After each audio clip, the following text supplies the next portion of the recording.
Hi, I'm Jared the Wyrd-Worker, and this little beast that's semi-in frame next to me is Precious. I've been practicing witchcraft for just over 2 decades, and in this video, I'd like to talk about power in the craft. It's a word that gets used a lot, and in a few different ways, I think. I think that power is a complex topic and one that's often misunderstood and misused. It's also a topic that is often feared because the concept of power has been abused in society. And yet it's an important topic and central to any witchcraft or magical practice, in my opinion.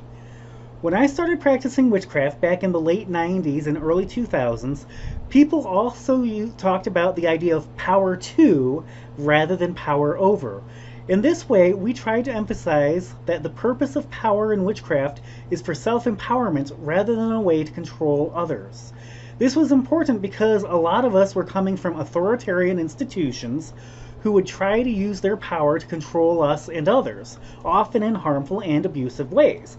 And obviously, we don't want to repeat that in the craft. I think another useful way to understand power as it relates to the craft is to consider the concept of power as it relates to physics. In physics, power is the rate at which work is performed over time. I've seen power in this context described as the ability to do work as well. What's interesting to me in this model is that power becomes a temporary thing rather than something that is accumulated and stored. This fits well in my own understanding of power in magic. Power is generated, gathered, and channeled into a given working to accomplish a goal.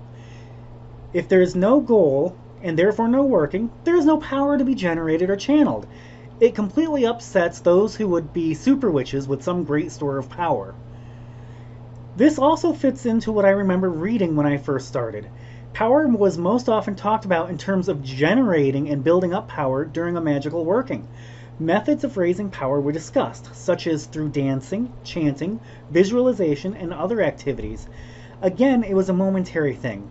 That power existed in that moment and then passed from the witch's grasp, and I think that's appropriate.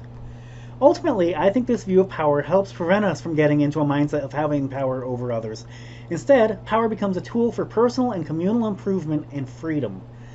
A part of me also feels that this understanding of power makes it something to be shared rather than hoarded. I see the empowerment of those around me as equally important and valid. So what do you think? What is your understanding of power? How do you avoid the pitfalls of trying to gain power to control and abuse others? Leave your thoughts in the comments or a response video. In the meantime, be sure to like this video and hit that subscribe button. Until next time, blessed be.